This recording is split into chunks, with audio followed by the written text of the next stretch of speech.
Merkel Media. What does the goddamn line say, Tony? Please do not use gendered language. Then what? I'll be arrested, put in airport jail? Look, you're going completely sideways, man. And you ain't in it. How dare you? Mr. Speaker, the President of the United States.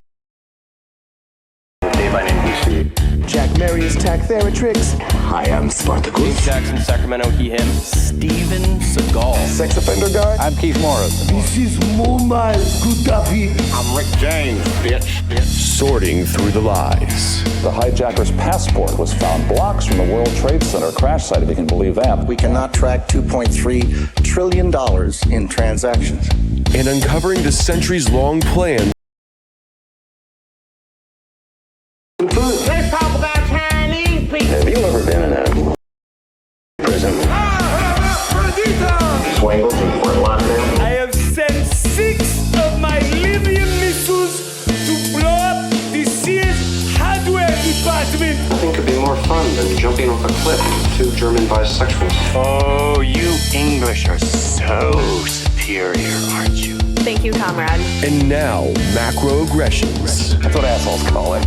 With your host, Buddy, I don't know who you are, but you're about to get chlamydia. Charlie Robinson. Hey, Whitey, where's your hat?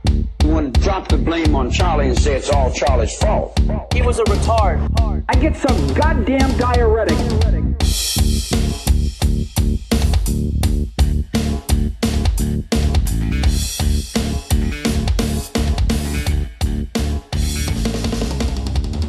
Welcome to Macroaggressions. I'm your host, Charlie Robinson. If you are watching us on Iconic, Rockfin, Odyssey, Band.video, no way we're going on YouTube anymore, or you're listening wherever podcasts are served. Thank you so much. We appreciate your amazing support. Hey, speaking of Iconic, if you guys want to check it out, there is a link in the description where you can get yourself a 10-day free trial. Just try it before you buy it. See if you like what's going on over there. I'm telling you right now, it is the Netflix of the alternative media. And it's not just conspiracy stuff either. They've got a lot of health and wellness, real cool stuff. There's movies, there's videos, there's series. The Macroaggressions has been on there since I think month 3, so we're coming up on 2 years for this show, a little over 2 years for Iconic. I'm telling you, you got to check it out. They're also they're coming to America.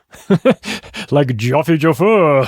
They are coming to America soon, so that's good, but you don't have to, you can check them out from wherever you are. Just check the link in the description and go over and see what they're doing at Iconic. It's David Icke's platform. His kids are running the show over there, and they are really good talent evaluators. I'll tell you that. There's some amazing people doing great projects over there. So go take a look and check it out. Thanks to our sponsors, of course, to Chemical Free Body and Tim James and the crew over there. They are changing lives, man. They are getting people healthy. You're going to need it. You're going to need it for this constant barrage that these maniacs are unveiling on us with, whether it's the stuff they're spraying on us, what they're trying to inject into us, the foods that we eat. I mean, we're lucky we're alive.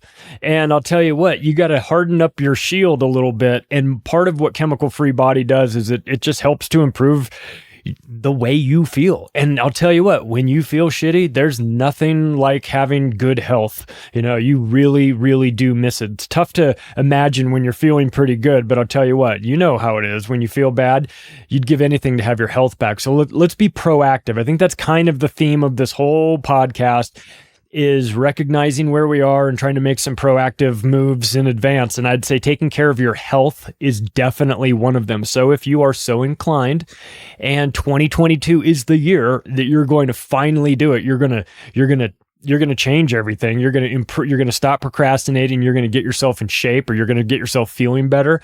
Then do this. Go to chemicalfreebody.com/macro. Take a look at the program that I've got over there, the detox in a box that Tim James has put together. I'm telling you, it will clean you out. And in my case, it cleaned me out, and I dropped 14 pounds from it. I'm not saying that that's what everybody's going to experience. I wasn't expecting it myself, and it happened. But part of why it happened was because we were getting rid of all the junk. just cleaning out the insides. I felt a whole lot better. Still do. I drink Green 85 every single morning. That is 100% the truth. That is no lie. So if you are so inclined, use the promo code MACRO on your way out, but go to chemicalfreebody.com/macro. Check it out. See if it's right for you. And also, since we're talking about being proactive, you know how I feel about getting ready. And I owe the preppers an apology. And I do. They were right. We should always be prepared. Look, Prepare with Macroaggressions is the website that My Patriot Supply built for us. They've been great sponsors to work with. I think that their product is essential. I've got buckets of it in my house, food, just in case, didn't freak out the family. I just said, this is in case, we get snowed in. Wink, wink. You know what it is. It's if the supply chain breaks down. And look, I just don't want to have an additional headache. So I'm telling you right now, this is if ever there was a case where you want to be 2 months early as opposed to 2 days late, that's what it is. It comes when you're dealing with food, when you're dealing with things like that, supplies that you need. When you need them, you're not going to be able to get them. So you have to extrapolate out and know that you might need them in advance. And if you do that, you'll be rewarded by being, I don't know, alive, I guess. I mean, that's a hell of a reward, right? Just everyone else starves to death and you're alive. Maybe that'll be the slogan for my show. I don't know, but listen, I'm just saying, get yourself prepared. Think out forward into the future. Don't be so reactive, be proactive. Hell, you listen to this crazy ass show, you're into something. Tell you what, and I also, since I've got it on, I got to show the sweatshirt. I mean, where can you get a false flag sweatshirt? Really? I've got it. You go to my website, theoctopusofglobalcontrol.com. There's a merch store that I have connected. I made all kinds of crazy stuff there, like false flag, Operation Paperclip, you name it. There's a bunch of great merchandise there. T-shirts, stickers. The stickers are off the chart. And I'll tell you what, I have to say this because I've been disappointed when I bought merchandise from other shows and their stuff, and you're so excited to get it, and you're like, cool, this is going to be great. I'm going to support their show, and I'm going to wear this cool shirt that nobody else has, and then you wash it twice, and all of the ink comes off. That's super annoying. I'll tell you this, the quality of the merchandise in my merchandise store is the greatest quality. I love it. I'm not kidding. Try it out. I think they have a really good return policy, too. If you're unhappy, you're not going to be unhappy.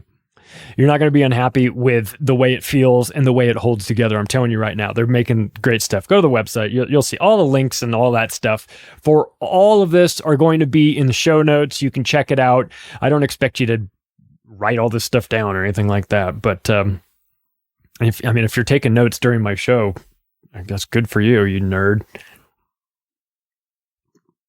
I love you. Okay, well, listen, I did a great show with Corey Hughes. Corey and I do a show together. I don't know if you know that. I do a show called Day Zero with Corey Hughes and Chris Matthew from Forbidden Knowledge News and XCube 420 from Inside the Cube. And we have a great time. We bring on people. It's more of like we just say all kinds of crazy shit on that show. But Corey's got a show called Understanding Propaganda.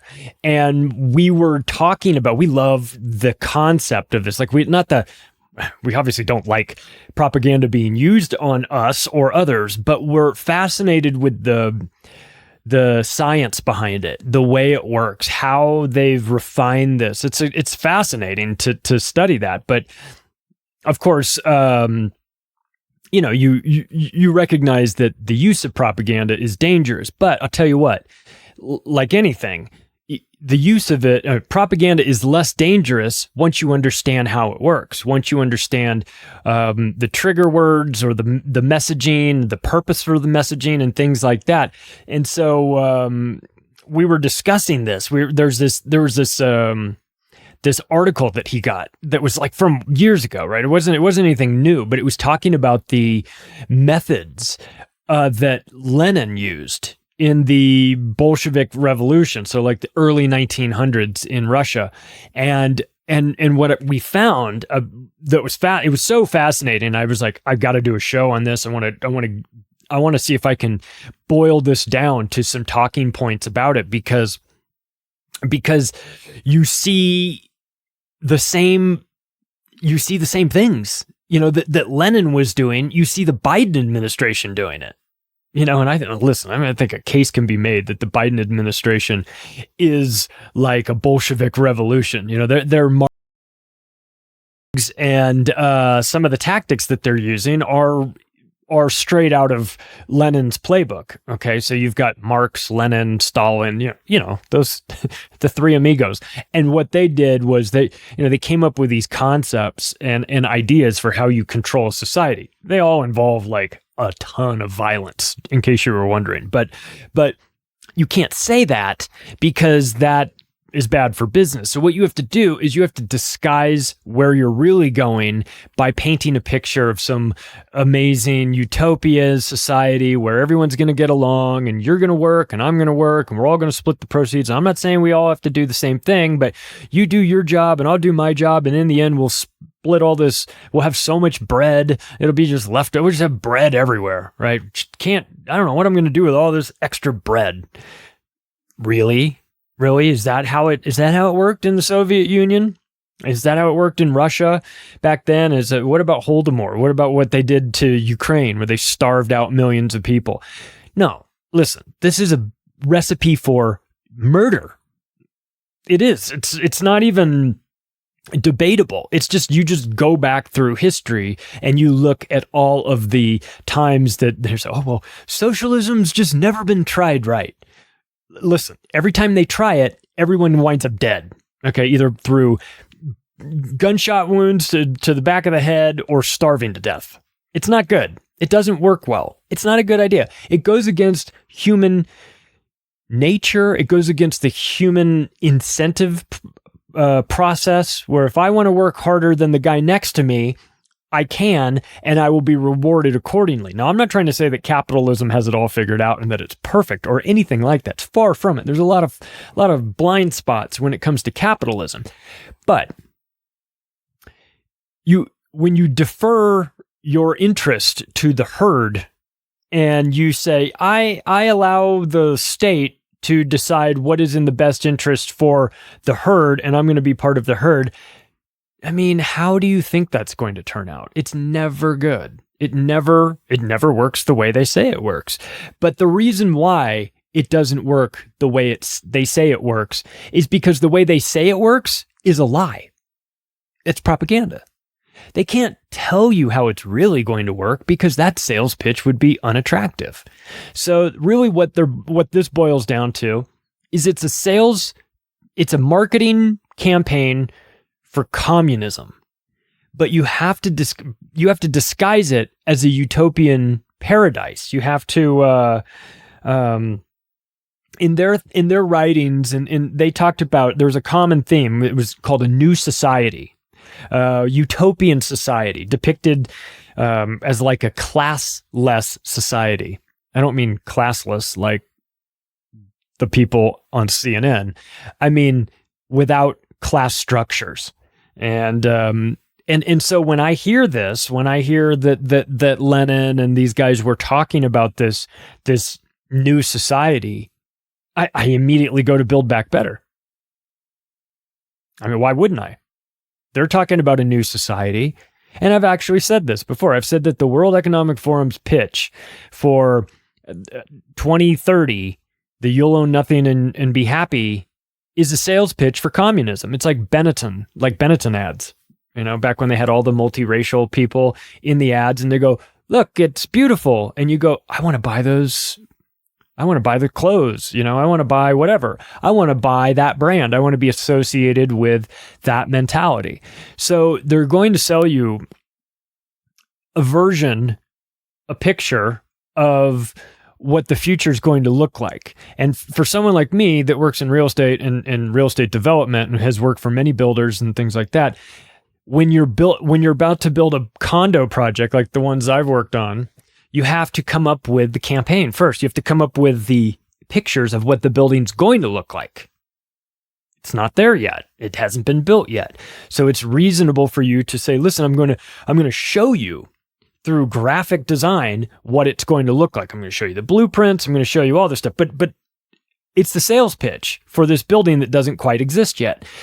The same concept it holds with regard to the sales pitch for communism or, socialism or whatever isms you want to say. You can't, you've got to sell the benefits. Okay. That's sales 101 is sell the benefits. So you're talking about, you'll own nothing because you won't need to own anything. We'll have self-driving cars and you'll live in your micro apartment and you'll eat the bugs, but have we talked about how delicious the bugs are? I mean, these are the best bugs you can get, so it's like this whole thing about, it's going to be great. Smart cities, as opposed to dumb cities. Well, smart cities equals locked down prison cities, really. That's what it is. But that doesn't look good on a glossy brochure. Smart cities does, because don't you want to live in a smart city? What are you, dumb? You're like, well, no, I guess smart city sounds better than dumb cities. It's all bullshit, okay? It's a lie. Because when you go through the list of the 6 principles of propaganda that Lenin used in order to consolidate his grip, consolidate his power and take control, number 1 was the ends justify the means, okay?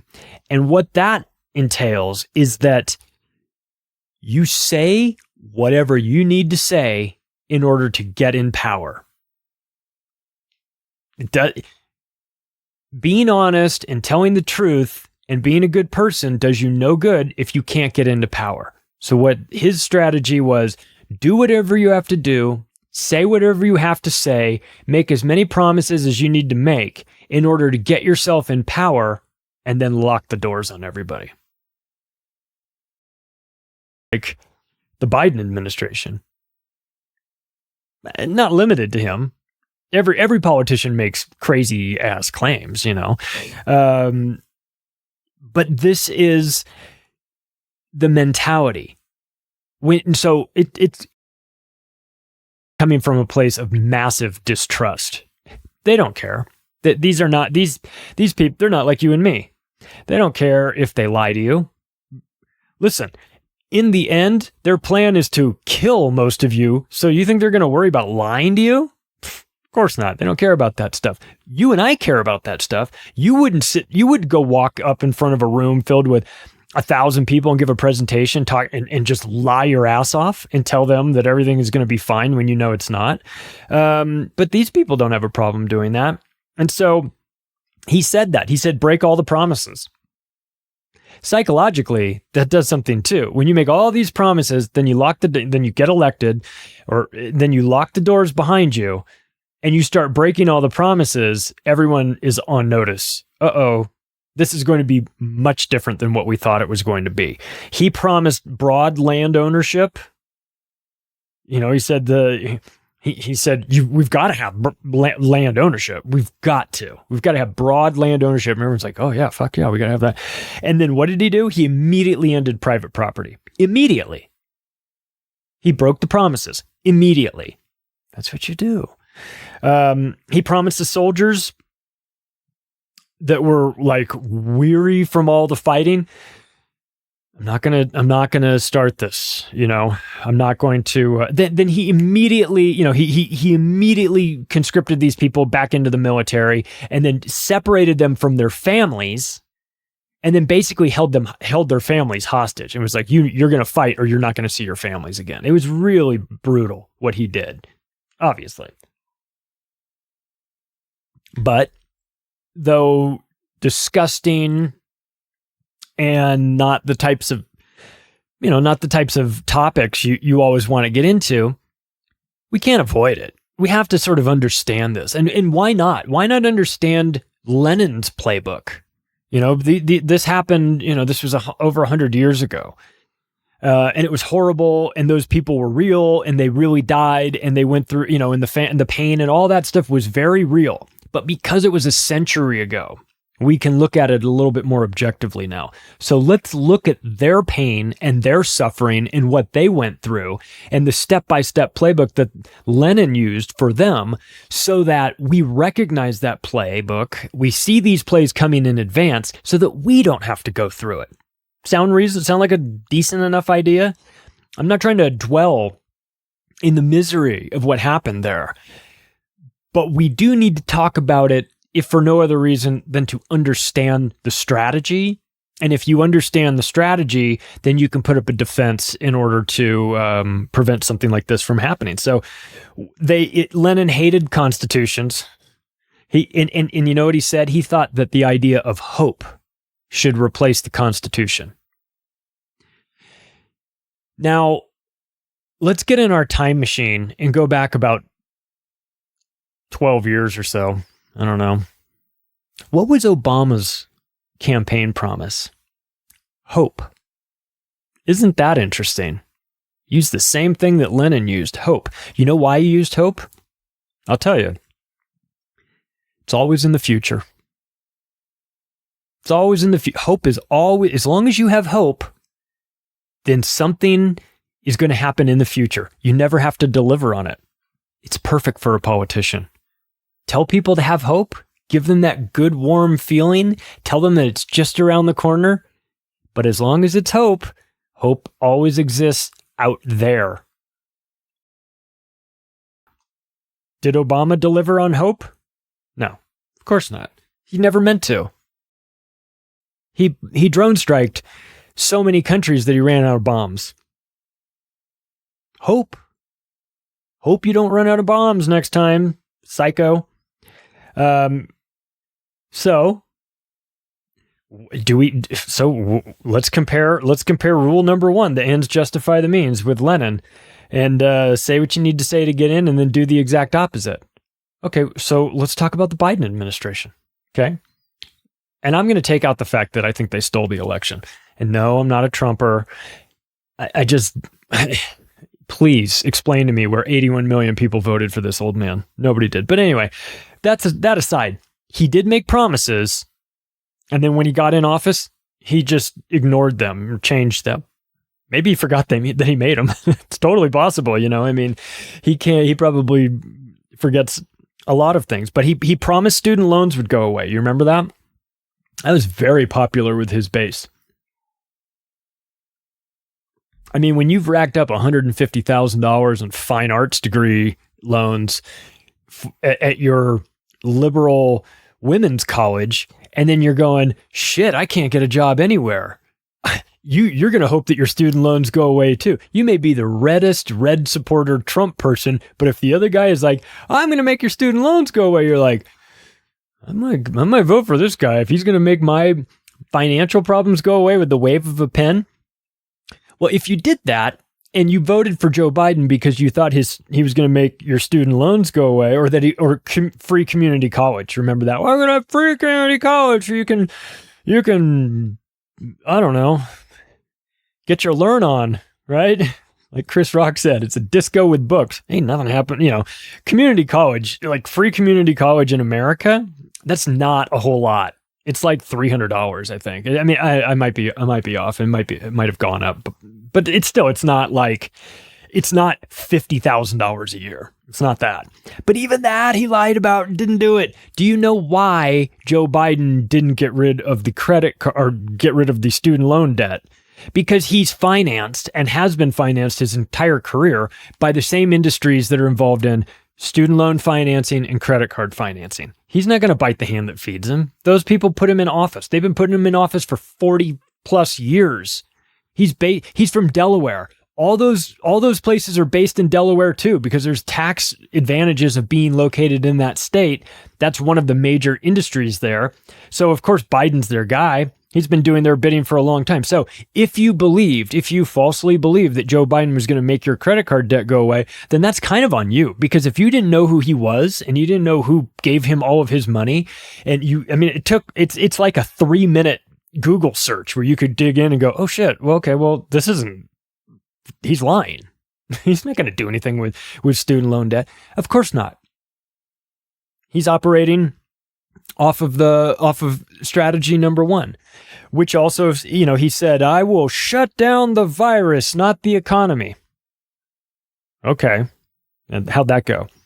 He also said, I don't think meaning vaccine mandates, should be mandatory. I'd say that too if I was on the campaign.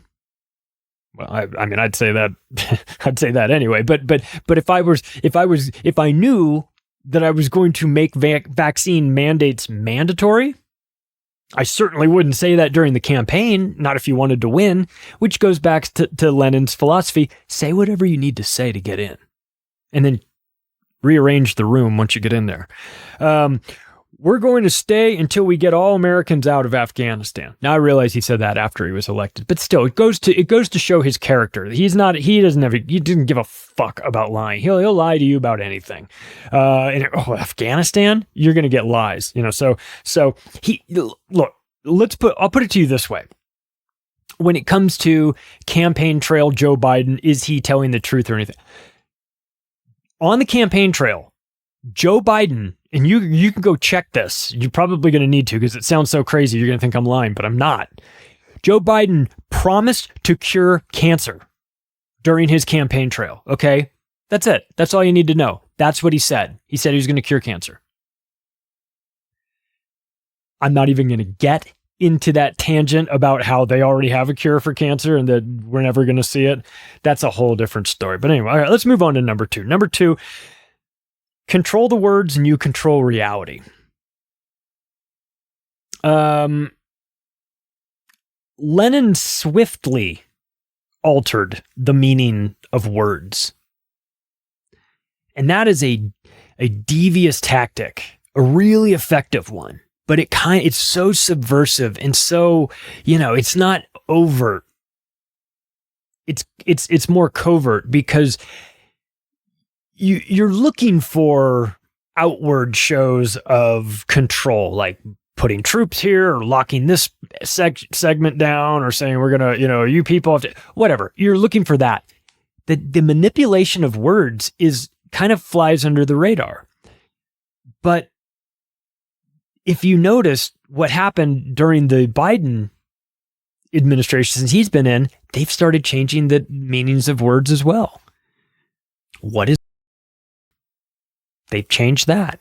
Now, I'm not saying that Biden changed this necessarily, but his regime, it's Health and Human Services, it's CDC, it's all these people answer to him. So when I fully recognize that Joe Biden is not the one changing the terminology himself. He can't even change his own diapers. But somebody under his direction, in his orbit, is doing this. And it's not accidental. You don't change the definitions of herd immunity. You don't change the definitions of vaccinated. If you are being you do that, equality, equity, start to play with these words. You go, oh yeah, we're all going to get equity. We want equity. It's like, it doesn't mean what you think it means. And I've noticed this a lot with, especially Nancy Pelosi, but not limited to her. When they're giving these speeches or they're talking to the press, like out on the Capitol steps or something, they'll use terms like, this is a threat, whatever the topic is, this is a threat to our democracy. When they say that term, our democracy, I don't think it means what we think it means. I don't think it means your democracy and my democracy. I think it means actually their democracy, their grift. This is a threat to our grift. This is a threat to our version of democracy. She doesn't speak for me.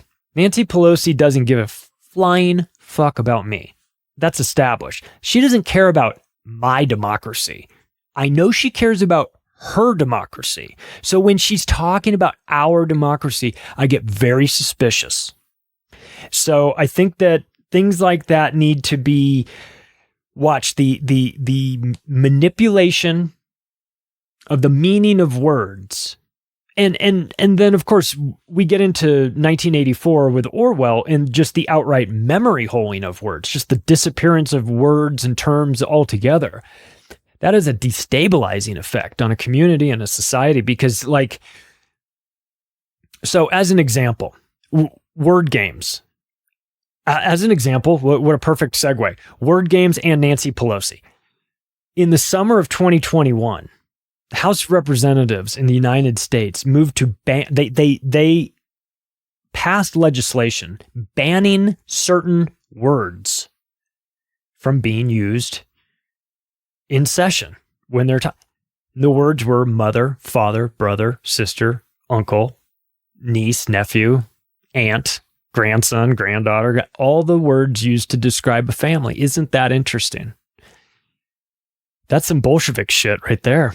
You know what I mean? Because the removal of the family is tough to do. So if you want to remove the family, one step would be to remove the words used to describe the family. It's tough to keep the family concept going when the words used to describe the family no longer exist, or you're not allowed to say them, or they're hate speech, you know. You think it won't happen. You think that using the term father, brother, son, mother, or whatever isn't hate, you know, will never be considered hate speech. Well, I hope it doesn't, but I think it's possible that it will, not because it should be, of course, but because that's how they think. And that is what you do. You control the words and you, in fact, control reality for a while, at least. And I think that these are short-term solutions. I mean, at some point, people start to figure this stuff out, but by then they're so terrified, they dare not do anything about it. And that's part of this. Perception of power, perception of authority is crucial to making, you know, is to controlling these people, like controlling the populace. And that's the thing, because you have to, you're inherently, when you're government, it's the few controlling the many. So you have to do that, however, you know, whatever tactic you can find, and controlling the language is perfect for that. It's such a small move, and yet everybody's forced to use the language. So in fact, you are by force controlling everybody, because you're controlling the way that they describe the situation. So number 3, never let a good crisis go to waste. I didn't know Rahm Emanuel was hanging out advising Vladimir Lenin. I wouldn't be surprised. They're both dangerous psychos, but you never let a good crisis go to waste. And I've said this before, and I'll say it again. A subset of that is, and if there isn't a good crisis, then feel free to invent one. And that, of course, is where we get into things like false flags and such. Because if you desperately need the neighbor to invade you because you're war with them, you need to take over. You want to get rid of their government. You want to control their resources, and you're just looking for the justification. You can't just overtly go. Be bad for optics. Attack you, then you'd have the right to defend yourself, and you could do almost whatever you want. Depending on how bad the attack was, you could have the justification to do all kinds of things. But if that attack never comes because your enemy is smart enough to know, I don't want any of that, I'm not interested in doing that, then sometimes people attack themselves as the pretext, and then they say, look, they hit me. You know, mom, he hit me. And it's like, I didn't hit you. And then you have to go in and attack these people because you say, well, they hit me, meaning you created a false flag, pinned it on them, and now you have the justification to go do whatever you want to do. I mean, see 9/11, period.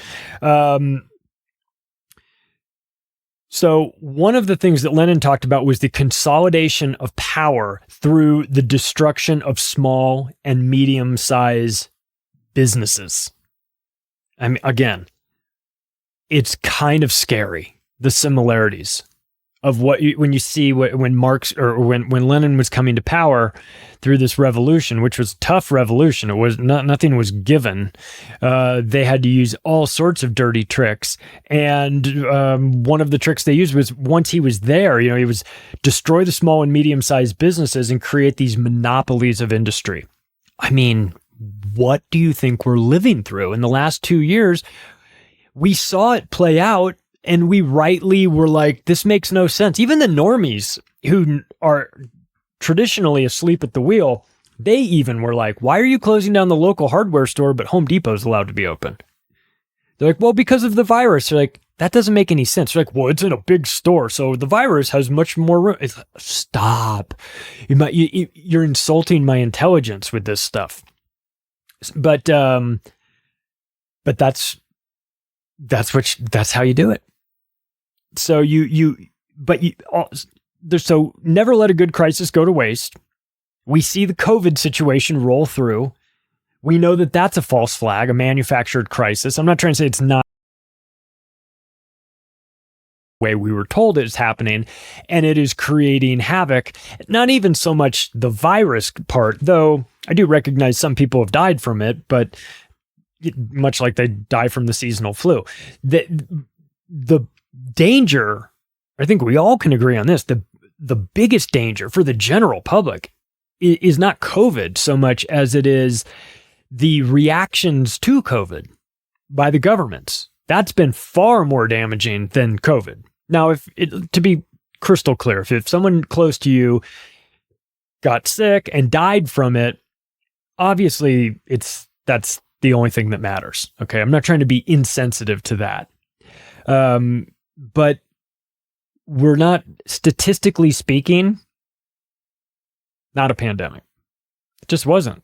They're now backtracking that they fudged the numbers. We already knew about. I mean, we've gone over this and everything. You know that. I won't dwell too much on it. But COVID runs cover for all of their Marxist policies. You know, they use the justification of COVID as the excuse to transform society, to build back better. Again, you have part of never let a good crisis go to waste. And one of the things that Lenin talked about was, he said, look, inherently the people are dumb. And in his time, 80% of all Russians were illiterate. That doesn't mean they're dumb. Let me just be clear. But he thought they were dumb, and they were illiterate. So he said you have to keep the slogans very simple. They're not going to sit down and understand a complex debate about, economies and Adam Smith's invisible hand, all that shit. They're not ready for that. They can't read.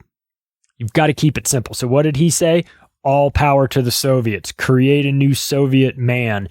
Bread, peace, land. Like these real simple build back better. Oh, wait, no. Oh, he didn't say build back better? I'm pretty sure make America great again. Oh, no, he didn't say that either. But you get the point. If you want to have a really effective slogan, it's got to be super fucking simple. Build back better. Make America great again. Any dummy can remember that. And that's the point. That's why. So he wanted to make sure that, he just was reminded that propaganda is best when it's simple. It sticks better when it's simple. You don't have to, you don't have to reinvent the wheel, and you don't have to make this more complicated than it needs to be. If you have access to the communication outlets and you keep a simple message and you repeat it over and over and over and over again, Joseph Goebbels will tell you what that'll get you. And so the avenues that the Russians used for their propaganda, not just Lenin, but in previous, regimes, I don't know how you want to define it. Stalin, what later turned into the Soviet Union. They used everything. They used radio a lot. They used posters. Posters were big. I feel like when you see billboards where it's like the mask, like the billboards with like the stick people with like everyone's got masks on and everything, and you're or like like bus stops. Like if you're there's like a bus stop, like a covered bus stop, and there's ads in there, and it's like all these masks, and you're like, wear your mask, and so they used posters. They used the movies. Early on, they used a lot of movies as propaganda. I mean, we did too. I'm not trying to say that this was just like propaganda was, unique to Russia. We were using it too. Newspapers, of course, back then were the thing. And what Lenin's group would do, the Bolsheviks would do when they were on their rise to power, is they would stand in front of the factories with these big, with the stacks of their own newspapers, and they'd be selling them to the workers that were coming in, and they were super aggressive, and they were trying to here, take this, so they were trying to propagandize these workers to get them thinking, oh shit, we do need a revolution. Oh my God, I didn't even know. So they used whatever tools you had at your disposal. Obviously, Lenin would have been using the internet right now. He'd have been using CNN. He'd have been using Twitter. Lenin on Twitter. Follow me at Lenin. They use books, art, theater, music, you name it. Whatever they could, however they could get the information out there, they used it. And we do too. And in 1918, I think this is important for us to know, because I consider myself to be in the alternative media, and I don't really even know what that means, except it's just a differentiation between I'm not in the mainstream media, never would be, never want to be, have no interest in being. But in 1918, Lenin took all of the independent media and he just liquidated it. He just got rid of all those people. So this is part of the reason why I start to get a bit creeped out when Google is doing the things that they're doing, removing search terms, removing stories, articles, videos from YouTube that they own, depersoning people. Facebook's doing the same thing.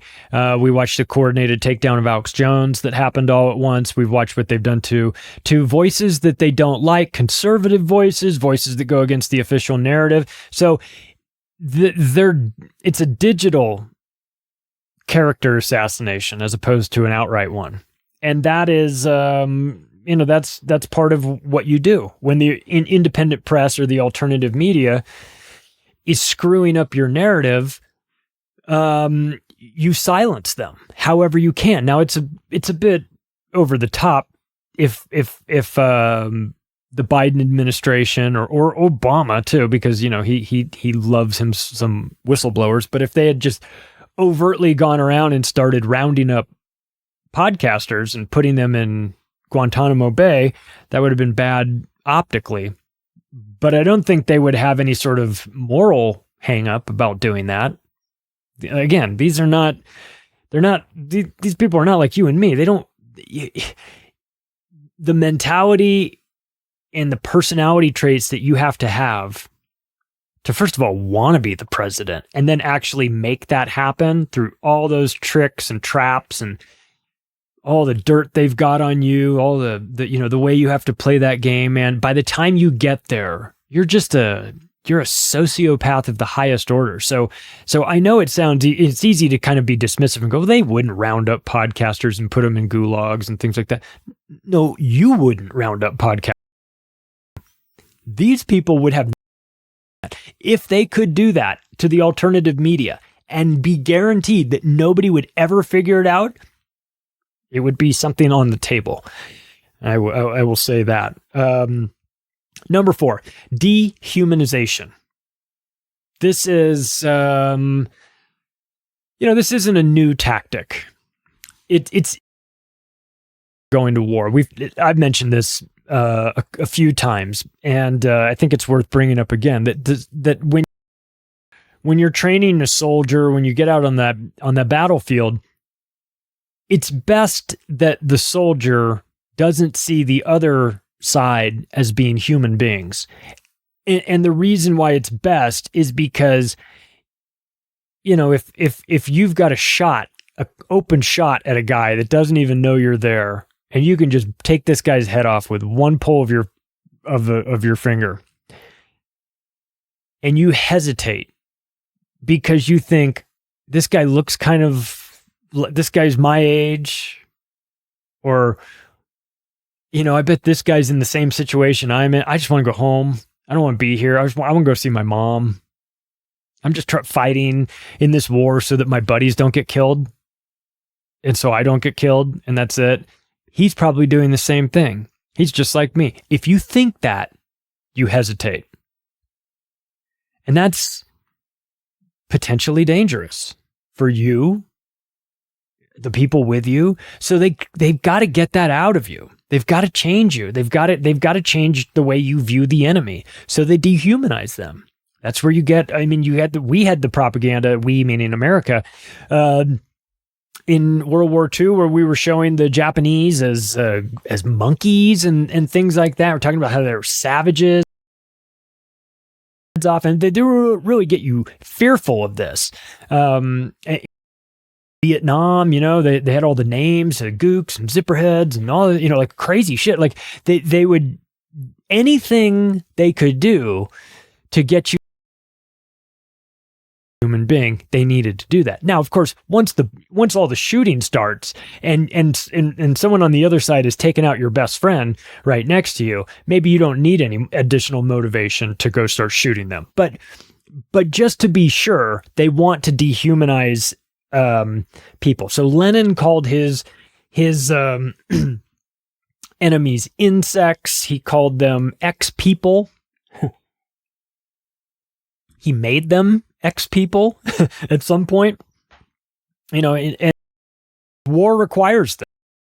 It's a sad fact. It's not a good thing, but war requires the dehumanization of the other side, if for no other reason than to, you know, get you through it.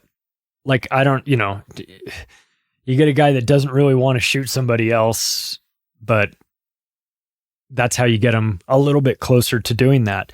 So the dehumanization and the naming of people. What are we seeing with Biden administration? We've got the anti-vax people. Those anti-vaxxers, they're killing everybody. Those anti-vaxxers are going to be in for a winter of suffering and death. A dark winter, you might say. Remember this? I mean, he threatened us. Don't threaten me with a dark winter. Don't threaten me with a good time, you crazy old man. He, you know, they labeled the Canadian truckers as Nazis, white supremacists. You know, whatever. They called us, remember, grandma killers? Oh, you people that won't wear your masks and everything. You're grandma killers. Okay, because that's the thing. It's just easier to hate somebody if you think that they're a grandma killer. Everybody's a transphobe. Everybody's anti-Semitic. You know, whatever you can do to paint your enemy as being something that society would deem to be unworthy or maybe even not human, you do that. You do that because it has an effect. It's a force multiplier, actually, too, because you demonize somebody and then you get the general public to buy into that demonization, and then they collectively do it. They do all the heavy lifting for you. Joe Biden's not out there calling people, you know, he's not out there leading anti-vax, you know, protests against anti-vax people. He doesn't have to. He just whips up a bunch of low IQ morons into thinking that people that aren't taking the vaccines are killing grandma, and then let them do all the work. So the use of social media platforms to silence any sort of, to silence any sort of dissent, any sort of different ideas. You dehumanize people in a variety of ways. You know, you assassinate their character. Joe Rogan, right? Coordinated attack on Joe Rogan meant to assassinate his character. Now, in the old days, Lenin would have just assassinated his body as well as his character. But these days, there's a lot of attention on everything. You can't do those things, at least not out in the open. So what's the next best thing? Destroy his credibility. Not because he's not a credible person, not because he's a bad guy or any of those things.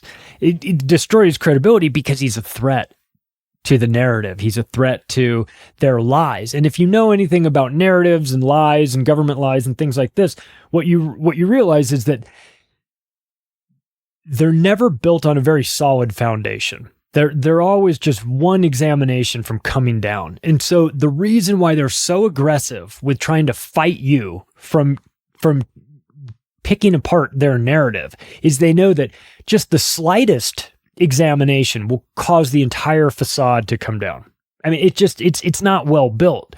So they have to be aggressive in fighting you to get you to make sure that you don't challenge the narrative. Because if you do challenge that narrative, you get past them and you're able to challenge the narrative, what you'll find is that it's built on a foundation of lies that can't hold up.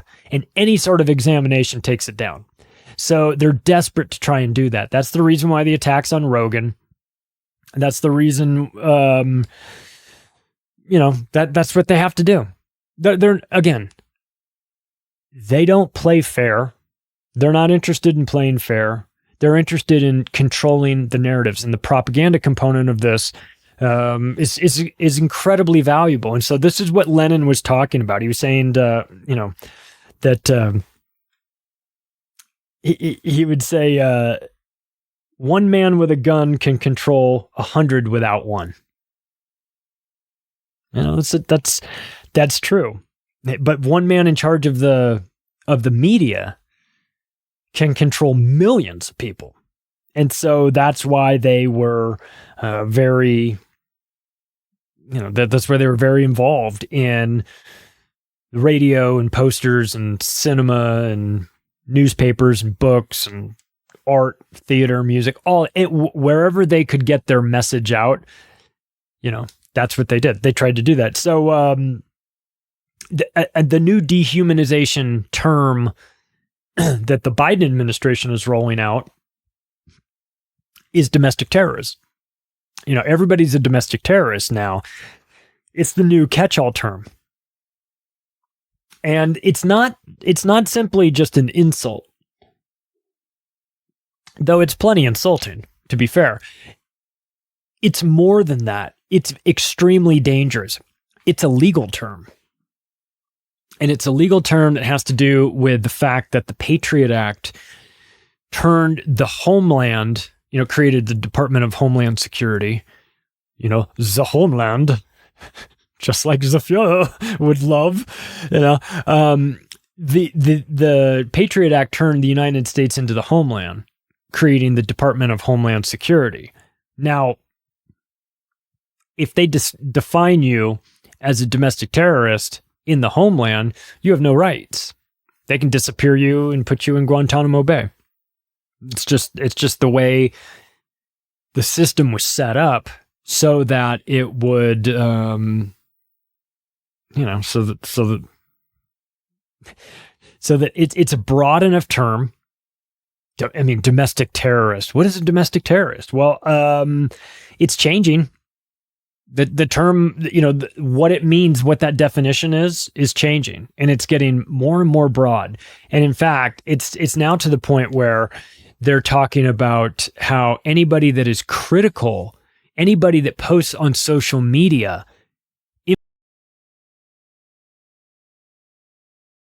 information that undermines the credibility of the government and the establishment, domestic terrorist. Again, what a broad interpretation of that. Any sort of criticism that destabilizes the government or the health. Well, Anthony Fauci destabilizes the narrative every time he opens his mouth. Is he a domestic terrorist? The answer is yes, of course, but for different reasons than that, right? Okay, number 5 on this. Propaganda by example. And when Lenin was talking about propaganda by example, it was public hangings. He was like, let's use all of the light poles, not just for lights, And what that does is it obviously has a chilling effect on the public. When you go down to the town square and a bunch of people that you used to know are hanging there because they're domestic terrorists or whatever this, regime has deemed them, that sends a very strong message. Do you want to be this guy? Don't do what that guy did. If you don't want to be him, don't do the things or say the things or write the things or talk about the things or, don't do that. Well, what did he do? Oh, you know what he did. It's like, what did he do? He had questions? You never know. So they keep it sort of like ambiguous about what it was that will get you hanged. And so anything is liable to. So it creates a culture of terror, of course, of just fear. And, again, propaganda by example. I mean, a case could be made that the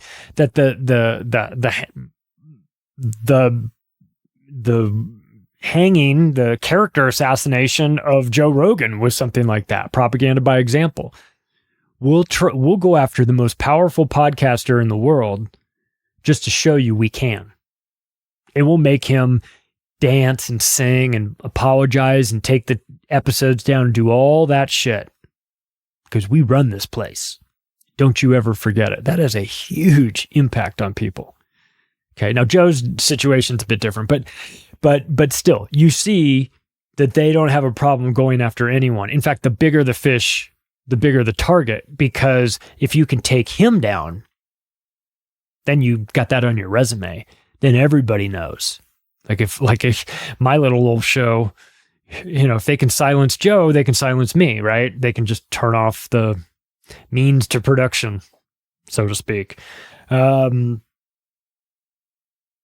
send the message to others that you'll face the same fate as Joe if you dare to get off the established narrative and talk to doctors and things like that. Hell, I've talked to the doctors that Rogan had on that got him in all this trouble. Major difference? I don't have 11 million people tuning in every episode. And I blame you guys for that, for not spreading the word. No, I'm just kidding. But please, if you like the show, share it with your friends and family. But this is this is just sort of the tactics that Lenin uses. And now you might go, that's 100 years ago. Right, it is. But the strategy, the concept behind it still applies. Still works, man. All this stuff works. So the last one on the list is blame your predecessor.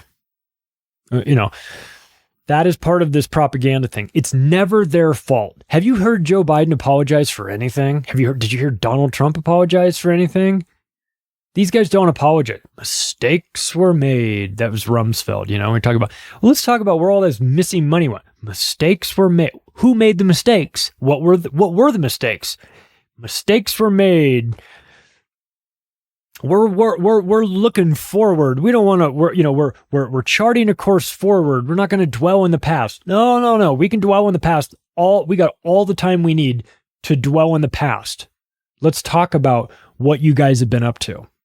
Let's talk about all the shit that you did. They won't do that. Everything's Trump's fault. I mean, and Trump did a lot. He did a lot of crazy shit. I mean, he did things that he rightly should be blamed for, but nowhere near the amount of things that the left wants to hang on him. I mean, they want everything to be his fault. They act like criminality didn't exist before 2016. They act like lying in politics and being shitty to the, to the media and all this stuff. They act like Donald Trump invented political corruption. Truth is, I don't even think he was as corrupt as the people before him. I think they were way back, like the Clintons and Obama and the Bushes. Those people were infinitely more corrupt than Donald Trump. I think Donald Trump would love to be more corrupt. I don't think he has some sort of moral hang up about it. Maybe he does. I don't know. I don't know the guy, but I just think that those guys are, the crime families, the crime family. Those guys, if you want to blame somebody for something, those would be the hang things on, but this is a tactic that all politicians use. Really, I mean, it's not limited to Vladimir Lenin. It's not limited to Donald Trump or anything like that. Blame Russia. When in doubt, blame Russia. Blame Russia for everything. A false flag war in Ukraine, blaming Russia for all this stuff. So deflect. This is because whether or blaming the Russians or blaming Donald Trump, everything. Nothing is this administration's fault. Not the supply chain, not COVID, not inflation, not creating 80% of all dollars. No. That has to be Trump. It's not Trump. Trump did a lot of shitty stuff. I mean, COVID caught him for sure. He's deserving of the criticism for that, for Operation Warp Speed and all of that, for sure. But Joe Biden trying to blame inflation on Donald Trump and trying to blame supply chain issues on Donald Trump is, it's laughable. It's his administration is as involved in this and is responsible for these things as anybody. And, but of course, that doesn't matter because it's all about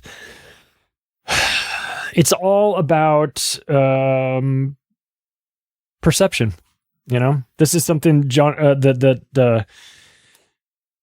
this is something that Lenin said 100 years ago. He said, the soundest strategy in war is to postpone operations until the moral disintegration of the enemy renders the delivery of the mortal blow both possible and easy. Wreck society from the inside first. Soften it up before you start the war. On this that's been happening, especially in America, but certainly not limited. All of the social justice warriors and the Black Lives Matter genders and 4 different bathrooms. He's got, normalizing pedophilia and drag queen mayors and all the, and the woke shit going on in the military. I ask you, are they not softening up the culture from the inside? This is a tactic that the Bolsheviks used. They're not wrong about it. They're truly not wrong about that. That's something that they quite rightly recognized. And so I think it's important for us to just acknowledge and understand that though this all seems like it's brand new, what we're going through, we have to remember that old saying, history doesn't repeat, but it does rhyme. And I think that's where we are. If you like this episode, you can take the additional step right now of sharing it with your friends and family. You can check out the website, theoctopusofglobalcontrol.com. You can follow me on Twitter @macroaggressions, and I will talk to you soon.